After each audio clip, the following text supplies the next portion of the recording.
working our way through the minor prophets section by section.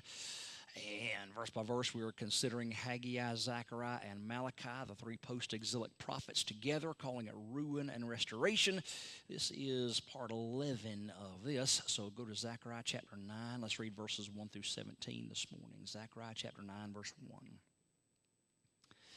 Zechariah 9:1, the burden of the word of the Lord in the land of Hadrach and Damascus shall be the rest thereof, when the eyes of man, as of all the tribes of Israel, shall be toward the Lord. And Hamath also shall border thereby, Tyrus and Zidon, though it be very wise. And Tyrus did build herself a stronghold, and heaped up silver as the dust, and fine gold as the mire of the streets. Behold, the Lord will cast her out, and he will smite her power in the sea, and she shall be devoured with fire. Ashkelon shall see it in fear, Gaza also shall see it and be very sorrowful. And Ekron, for her expectation, shall be ashamed, and the king shall perish from Gaza, and Ashkelon shall not be inhabited. And a bastard shall dwell in Ashdod, and I will cut off the pride of the Philistines. And I will take away his blood out of his mouth, and his abominations from between his teeth. But he that remaineth, even he shall be for our God, and he shall be as governor in Judah, and Ekron as a Jebusite. And I will encamp about mine house because of the army, because of him that passeth by, and because of him that returneth, and no oppressor shall pass through them any more, for now I have seen with mine eyes. Rejoice greatly, O daughter of Zion. Shout, O daughter of Jerusalem. Behold, thy king cometh unto thee. He is just and having salvation, lowly, and riding upon an ass, and upon a colt, the foal of an ass. And I will cut off the chariot from Ephraim, and the horse from Jerusalem, and the battle bow shall be cut off, and he shall speak peace unto the heathen, and his dominion shall be from sea even to sea, and from the river even to the ends of the earth. As for thee also, by the blood of thy covenant I have sent forth thy prisoners out of the pit wherein is no water. Turn you to the stronghold, ye prisoners of hope. Even today do I declare that I will render double unto thee. When I have bent Judah for me, filled the bow with Ephraim, and raised up thy sons, O Zion, against thy sons, O Greece, and made thee as the sword of a mighty man. And the Lord shall be seen over them, and his arrows shall go forth as the lightning. And the Lord God shall blow the trumpets, and shall go with whirlwinds of the south. The Lord of hosts shall defend them, and they shall devour and subdue with sling stones. And they shall drink and make a noise as through wine. And they shall be filled like bowls, and as the corners of the altar. And the Lord their God shall save them in that day as the flock of his people. For they shall be as the stones of a crown, lifted up as an ensign upon his land. For how great is his goodness, and how great is his beauty. Corn shall make the young men cheerful, and new wine the maids. As you enter chapter 9 of the book of Zechariah, you're going to quickly see a dramatic change in the style and content. Now, a lot of Bible critics use this to claim that Zechariah is not the author of anything beyond chapter 8. But in the wise words of Feinberg, the testimony of the oldest translation of the Old Testament and the compilers of the Jewish canon are in favor of the genuineness of these chapters. The arguments of the liberals are untenable and can be refuted.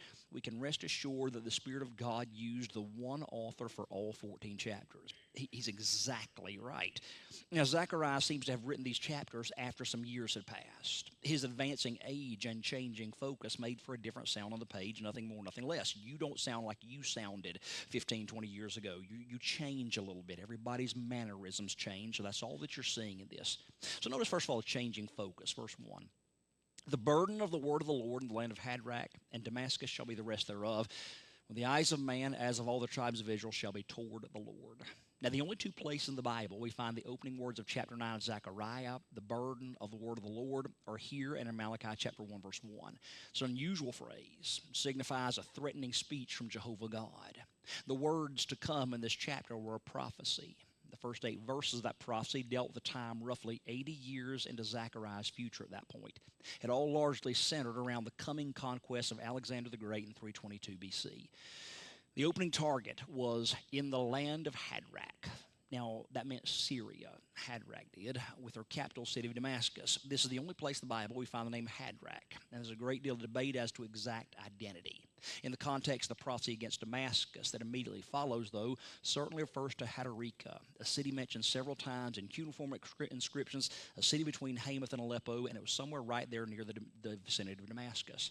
It had previously been a fairly considerable city. The Assyrians came against it 3 times between 722 and 775 BC. Likely it still was fairly considerable by the time of Alexander. Now verse 1 goes on to say, and Damascus shall be the rest thereof, when the eyes of a man and of all the tribes of Israel shall be toward the Lord. Now rest can be taken a couple different ways. But rest in these words here is not a term of remainder, as in the rest of the pie. It's rest in the sense of a settling down place. The judgment of God through Alexander was going to settle down in Damascus. That's not a good thing for Damascus at all. As to the eyes of men being toward the Lord as the eyes of Israel were, Jameson Falson Brown said, the eyes of men in general and of all Israel in particular through consternation of the victorious progress of Alexander shall be directed to Jehovah. The Jews, when threatened by him because of Jedua the high priest's refusal to swear fealty to him, prayed earnestly to the land and so were delivered. Verse 2, and Hamath also shall border thereby, Tyrus and Zidon, though it be very wise. Hamath, bordering on Damascus, would be overrun by Alexander as well. Tyre and Zidon, or Tyrus and Zidon, called Tyre and Sidon in the New Testament, were cities of Phoenicia that Alexander would then come south and conquer. Tyre in particular was famed for its wisdom. Ezekiel speaks a lot about that. Their wisdom, though, was not going to avail against the military might and understanding of Alexander. Verses 3 and 4, and Tyrus did build herself a stronghold, and heaped up silver as the dust, and fine gold as the mire of the streets. Behold, the Lord will cast her out, and he will smite her power in the sea, and she shall be devoured with fire. Now remember that Zechariah is speaking all of this as a prophecy nearly a century before any of it happened.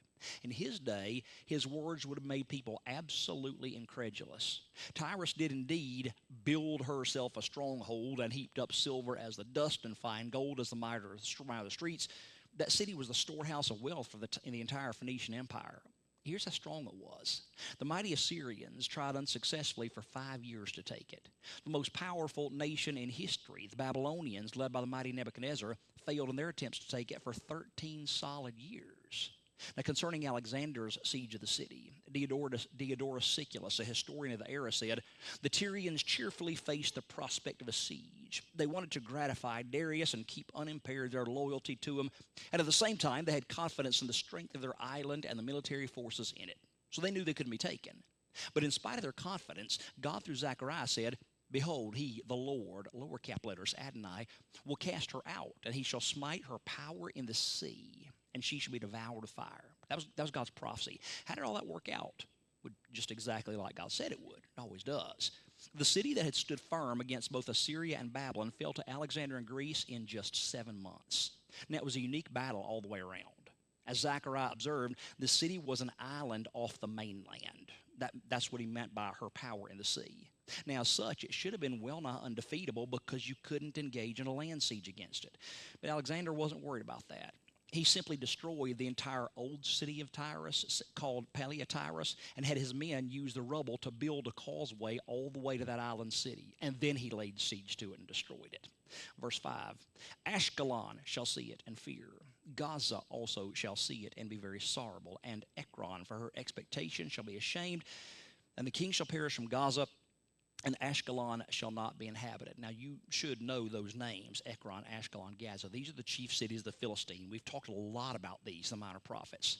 Alexander and his armies would still be marching south, leaving the devastated Tyre and Sidon in his wake. His next stop will be Ashkelon, one of the main cities of the Philistines, roughly 116 miles away. Gaza, 14 more miles, would be next. Then he'd go back up a bit to Ekron, 25 miles to the northeast. That would then fall as well. Now, Ekron had hoped that Tyrus would stop Alexander in his tracks, as noted by Zechariah's words, and Ekron, for her expectation, shall be ashamed. Well, those hopes were dashed. Gaza fell after a short siege. Ashkelon, as Zechariah prophesied, lost her population entirely. Zechariah especially and specifically noted that the king shall perish from Gaza. Why did that work out? Well, contemporary of Alexander noted that the king of Gaza was brought alive to the conqueror after the city was taken. He was bound to a chariot and dragged around the city to his death. Verse 6, and a bastard shall dwell in Ashdod, and I will cut off the pride of the Philistines. Now, it was a policy, not a singular person, that God was having Zechariah prophesy about in verse 6. The population of Ashdod was largely but not entirely removed, and they were replaced by people so different than themselves that they regarded the mixture as bastards or mongrels. Alexander habitually did this in order to keep any people from regrouping and coming against him again. Verse 7, and I will take away his blood out of his mouth and his abominations from between his teeth. But he that remaineth, even he shall be for our God, and he shall be as a governor in Judah and Ekron as a Jebusite. Now, just as God so often did a cleansing work in his own people through the fire of judgment, he now promised through Zechariah to do the same thing for those descended from the Philistines. When they were a distinct and separate people, their idolatrous worship was accompanied by the eating of blood. God promised that there would be a day that he would take that blood out of his mouth and the abominations from between his teeth, and that those that remained of his degraded and intermixed line would finally be for the God of Israel rather than against him. They would even go so far as to be like a governor, a chieftain in Judah. Those of Ekron, in particular, would be as a Jebusite. The Jebusites were the original inhabitants of Jerusalem. They are saying that those that are left of the Philistines' intermixed line are for all practical purposes, going to become just like the Jews, absolute worshipers of Jehovah God. None of this in part of their story has been fulfilled in all of history. All of this is yet to come in the millennial reign of Christ. Verse 8, and I will encamp about mine house because of the army, because of him that passeth by, and because of him that returneth, and no oppressor shall pass through them any more. For now I've seen with my eye. Now, in the midst of all this turmoil and conquering by Alexander in Greece, the Jews would have been a logical target to include. But God made a promise through Zechariah that Alexander would instead pass by the Jews and not turn a destructive eye toward them. That was fulfilled just like God said it would be. Alexander passed right by Jerusalem multiple times as campaigns, and he never did harm it. Then we see number 2, a coming king. Start with me in verse 9. Rejoice, O greatly, O daughter of Zion. Shout, O daughter of Jerusalem. Behold, thy king cometh unto thee. He is just and having salvation, lowly and riding upon an ass and upon a colt, the foal of an ass. Now, for 8 verses, the average Bible believer has been hearing some things that are likely not very familiar at all to them. But in verse 9, the eyes get open. Verse 9, smiles start popping up because this verse is familiar to us and for a really good reason. Here's how Matthew recounted the fulfillment of that prophecy. Matthew 21, 1 through 5. And when they drew nigh unto Jerusalem and were come to Bethphage unto the Mount of Olives, then sent Jesus 2 disciples, saying unto them, Go into the village over against you, and straightway ye shall find an ass tied and a colt with her. Loose them and bring them unto me. And if any man say aught unto you, ye shall say, The Lord hath need of them, and straightway he will send them. All this was done that it might be fulfilled, which was spoken by the prophet, saying, Tell ye the daughter of Sion, Behold, thy king cometh unto thee meek, and sitting upon an ass, and a colt the foal of an ass. All 4 Gospels record the triumphal entry of Christ, details that match the prophecy of Zechariah. Matthew and John specifically refer back to this prophecy of Zechariah. In the day Zechariah spoke, Israel was a nation desperately in need of her king, but with no coming king to be seen anywhere. And in contrast to Alexander, who would be unjust, destructive, and arrogant, when Israel's king finally arrived, they'd find him to be the exact opposite. Wouldn't be a mighty horse of battle he rode. He would ride an ass and a young colt, the foal of an ass.